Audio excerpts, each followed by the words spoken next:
Olam de Goy, naissance d'une Lamed Vav, troisième partie.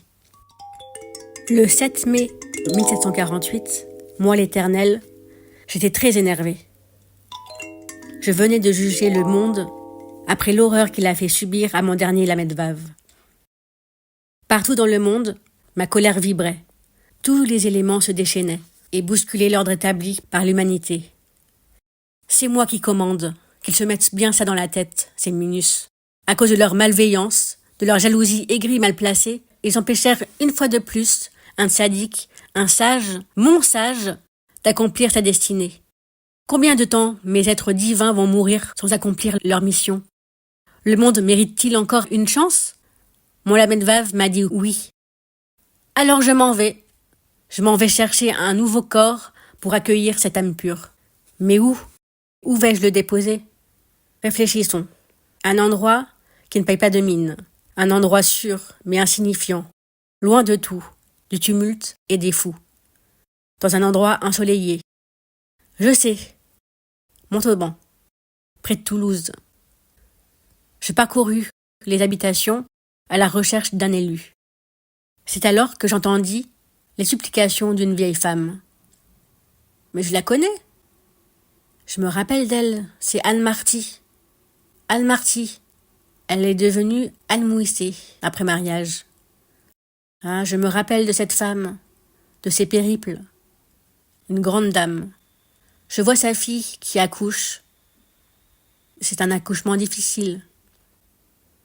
Elle s'appelle Anne Olympe Mouissé, dite Gouze après mariage.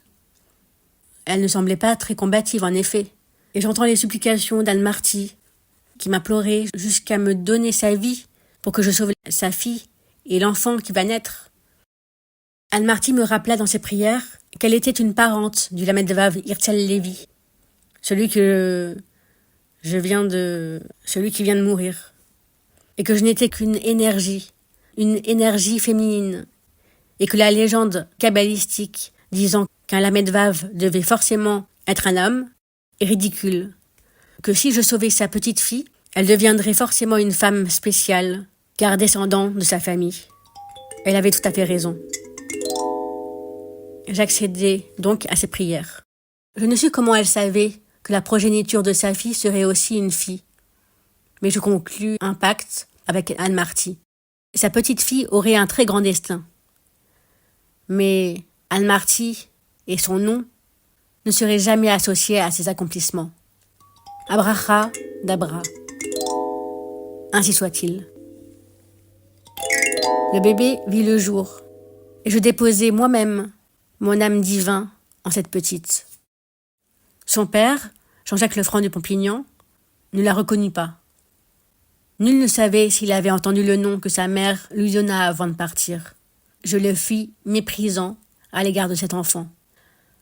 Une enfant qui, bien que touchée par les anges, ne poussa aucun cri. L'âme brillait jusqu'à éblouir la pièce. Seuls les plus purs pouvaient voir cette lumière. Les yeux des orgueilleux, comme son père, ne pouvaient pas voir une telle fréquence visuelle et céleste. Ils étaient bien trop terre à terre. Cette fille, elle n'avait pas besoin de crier. Elle était ma fille.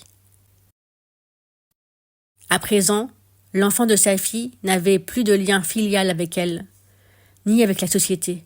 Cet enfant qui venait de naître était l'enfant de l'Éternel. C'était là le pacte entre Anne Marty et moi. Et ils peuvent tous l'appeler et la traiter comme ils veulent. En vérité, elle s'appelle Olam de Goy, le peuple de l'Éternel. Olam venait d'ouvrir les yeux. Elle ne hurlait toujours pas. Elle se sentait en sécurité, entourée des étoiles. Elle était née et les étoiles lui souriaient. Le déluge s'était calmé. Le Tarn retourna dans son lit. Aux yeux des pauvres petites têtes bien faites, c'était n'y rien comprendre.